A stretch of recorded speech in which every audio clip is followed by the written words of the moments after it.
¿Qué sucedió antes de la creación según la Biblia? ¿Quién existía antes de todo, según la Biblia? De hecho, hay algunos pasajes que nos cuentan detalles muy intrigantes, y aquí hay una sorpresa. No provienen de las historias de creación en el Génesis. Entonces, ¿cuáles son esos pasajes y qué dicen? Vamos a ver algunos para descubrirlo. Este canal es un lugar seguro para que explores a Dios, ya sea que tengas fe o solo estés curioso. El primer pasaje está en Proverbios 8, 22. Este pasaje empieza a insinuar algo un tanto sorprendente. Vamos a ver si lo puedes captar. El Señor me poseía en el principio de su obra, antes de sus obras más antiguas. Desde la eternidad fui establecida, desde el principio, antes que la tierra existiera. No había océanos cuando fui engendrada, no había manantiales abundantes en aguas. Antes que se asentaran los montes, antes que las colinas, fui dada a luz. Cuando no había aún hecho la tierra, ni los campos, ni el polvo primero del mundo, ya estaba yo allí, cuando Él preparó los cielos, cuando trazó el horizonte sobre la faz del abismo. ¿Notaste algo curioso? El pasaje describe a alguien observando a Dios planear y crear el universo, pero no se está refiriendo a Jesús. Entonces, ¿quién es? Los dos primeros versículos de Proverbios 8 nos dan una pista. Proverbios 8, 1 y 2 dice: «No clama la sabiduría, no levanta su voz la inteligencia. En las alturas, junto al camino, a la encrucijada de las veredas se para». Es una figura femenina, no literalmente, sino la sabiduría personificada. Este es un lenguaje poético, donde la sabiduría es representada como una mujer. Antes de que pienses que te estoy engañando, hay de hecho alguien más que estaba observando a Dios crear el universo. No es solo un lenguaje metafórico. Te lo mostraré en el siguiente pasaje, pero aquí nuestra conclusión es que la sabiduría divina es personificada como una mujer que existía antes de la creación del mundo. Una manera de decir que la sabiduría existía antes del universo. Pero, ¿quién más estaba realmente allí, observando la creación del universo? A veces, cuando presento este siguiente pasaje a personas, incluso aquellas que han leído la Biblia durante años, se sorprenden mucho por lo que tiene que decir. Veamos si puedes detectar por qué este es uno de mis pasajes favoritos. Está en Job 38, 4 al 7. Aquí, Dios está hablando a Job y dice: «¿Dónde estabas tú cuando yo fundaba la tierra? Dímelo, si tienes inteligencia. ¿Quién ordenó sus medidas, si lo sabes? ¿O quién extendió sobre ella cordel? ¿Sobre qué están fundadas sus bases? ¿O quién puso su piedra angular, cuando alababan juntas las estrellas del alba y todos los ángeles gritaban de alegría?» Aquí aprendemos algo realmente intrigante. Los ángeles ya existían antes de que Dios creara el mundo y a los humanos. Observaron cómo Dios decidía el tamaño del mundo cuando lo creaba. A veces, cuando la gente descubre que los ángeles existieron antes que los humanos, se sorprenden bastante. Pero si lo piensas bien, la Biblia nunca dice realmente cuándo fueron creados los ángeles, solo que fueron creados antes que nosotros. Entonces, ¿esto es noticia para ti? Esto ayuda a explicar una gran parte de la trama de la Biblia. Gran parte de la narrativa bíblica involucra a otros seres espirituales como Satanás, acosando e interfiriendo con los humanos. Y podrías preguntarte, ¿por qué está sucediendo esto? Bueno, acabamos de aprender que en realidad somos el hermano menor de los ángeles, y si alguna vez has tenido hijos o un hermano o hermana, entonces probablemente hayas experimentado cómo el hijo mayor a menudo lidia con la inseguridad o los celos, lo que podría explicar mucho sobre por qué seres como Satanás están tentando y molestando a los humanos a lo largo de la Biblia. Es solo una dinámica familiar básica, solo que entre especies diferentes. Probablemente se pusieron celosos porque inventamos la cerveza y los videojuegos, y ellos están atrapados solo volando por ahí tocando arpas. De hecho, apuesto a que sus vidas eran mucho más interesantes de lo que imaginamos. Pero continuemos. Quedan 2 versículos más en nuestra lista por investigar que son bastante impresionantes. Uno que elaborará sobre los ángeles y su jerarquía. Pero primero, un cierto versículo que revela a alguien más que estuvo allí cuando Dios creó el mundo. y esta persona estuvo directamente involucrada en su creación. Es del famoso pasaje de Juan 1, en el principio era el Verbo, y el Verbo estaba con Dios, y el Verbo era Dios.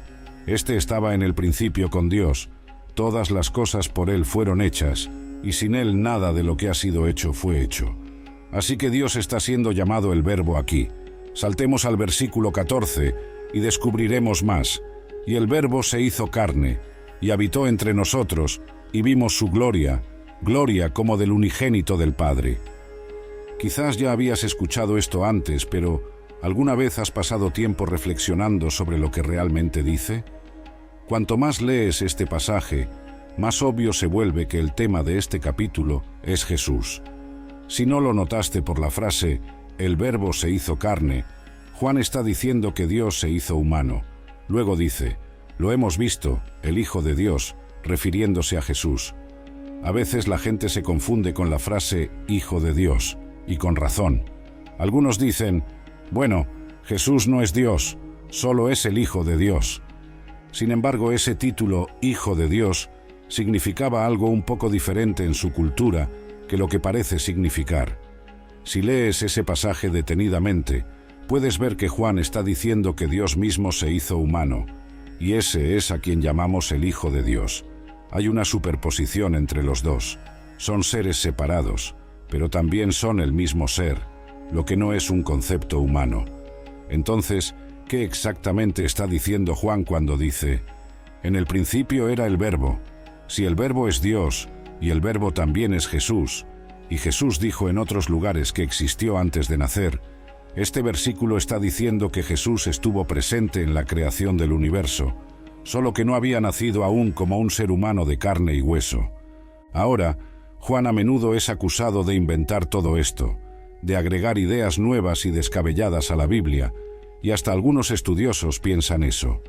Por lo tanto, no es sorprendente que muchas personas piensen que Juan inventó esto, y parte del escepticismo parece surgir del hecho de que Juan fue el último en escribir libros de la Biblia, unos 20 años después que todos los demás.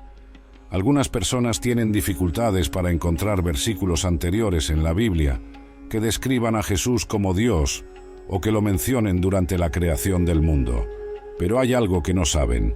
Las ideas de Juan no son nuevas. De hecho, él solo está refrescando ideas de lugares anteriores en la Biblia. Lo que nos lleva al último pasaje por investigar. Aunque Jesús mismo hizo varias declaraciones, insinuando que existió cientos de años antes de nacer, hay al menos otro escritor que menciona el papel de Jesús en la creación del universo. Ese escritor es Pablo, en Colosenses 1, 15 al 16. Este versículo esconde algo espectacular relacionado con la creación de los ángeles y su papel en nuestro mundo. Prepárate para que te explote la mente. El Hijo es la imagen del Dios invisible, el primogénito de toda creación, porque en Él fueron creadas todas las cosas, las que están en los cielos y las que están en la tierra, visibles e invisibles, ya sean tronos, dominios, principados o potestades. Todo fue creado por medio de Él y para Él. Aquí hay una enseñanza bastante obvia y otra que no lo es tanto. Pablo menciona el papel de Jesús en la creación del universo, que el universo fue creado por medio de Jesús. En otros lugares, como en Hechos 17, Pablo habla del Dios que creó el mundo y todo lo que hay en él. Pero aquí vemos que, para Pablo, ese Dios que creó todo es Jesús, justo como lo dijo Juan. Ahora sabemos que Juan no inventó esta idea, sino que otros escritores bíblicos también la compartían. Pero lo más fascinante es la capa oculta de este pasaje. Al principio parece extraño que Jesús haya creado cosas en los cielos y en la tierra, tronos o dominios, principados o potestades. En inglés, esto suena como si estuviera hablando solo de reyes o gobernantes humanos, pero en el inglés, la traducción está algo oscurecida. Entonces, ¿qué sucede cuando miramos el lenguaje original griego? ¿Qué encontramos? Recuerda que el versículo dice que Jesús creó tronos o dominios. Bueno, no hay nada particularmente extraño sobre la palabra griega para tronos, pero la palabra griega usada para dominios tiene un secreto. Según el léxico griego-inglés del UNITA, en general, la serie de términos en Colosenses 1:16 se entiende como poderes cósmicos, ya sean angélicos o demoníacos. Pero es posible que estos términos deban entenderse en términos de gobernantes humanos. Yo argumentaría que esa última parte es incorrecta, basándome en el contexto. Puede incluir gobernantes humanos, pero algunos de estos términos son exclusivamente sobrenaturales.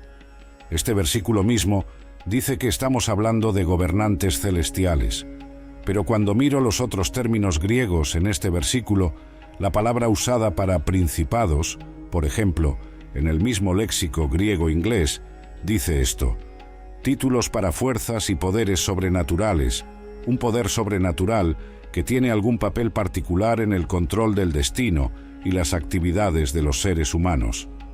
Entonces, este versículo, esa palabra principados, significa ángeles que influyen en los humanos para bien o para mal.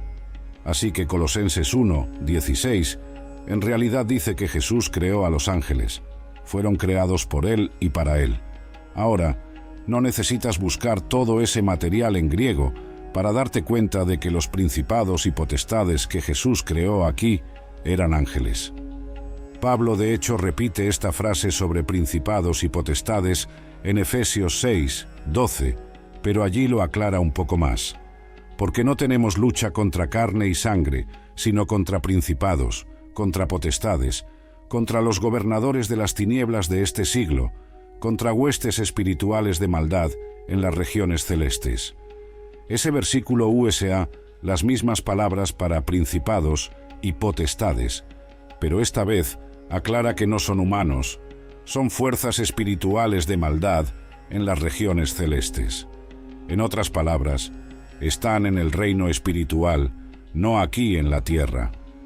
Este versículo sugiere que algunos ángeles están en tronos sobre dominios humanos y territorios, y Pablo no se inventó esto. La idea proviene de Deuteronomio 32, pero eso es tema para otro día en este canal, así que suscríbete. Entonces, ¿qué deberíamos aprender de todo esto? Si resumimos estos pasajes sobre lo que sucedió antes de la creación en una enseñanza coherente, obtenemos esto: la fuente de la sabiduría es Dios, pero Dios es Jesús, por lo que la fuente de la sabiduría también es Jesús. Y Dios, que también es Jesús, creó a los ángeles. Luego los ángeles observaron mientras Dios, que también es Jesús, creaba el universo. Y este último punto es un bono, porque ocurrió después de la creación. Dios colocó a algunos de los ángeles en tronos para gobernar y vigilar territorios humanos. No tenemos muchos detalles sobre lo que sucedió en el reino espiritual antes de que el universo fuera creado, pero descubrimos algunas cosas. Ahora sabemos que Dios tenía una audiencia cuando lo creó, y algunos de ellos tienen trabajos que pueden afectarnos hoy. Si te pareció interesante esto, prepárate porque, según varios pasajes del Antiguo Testamento, Dios pudo haber aparecido en la tierra en forma de hombre antes de haber nacido como el hombre Jesús, y varios personajes bíblicos familiares en realidad lo conocieron en persona cuando tomó la forma de un hombre.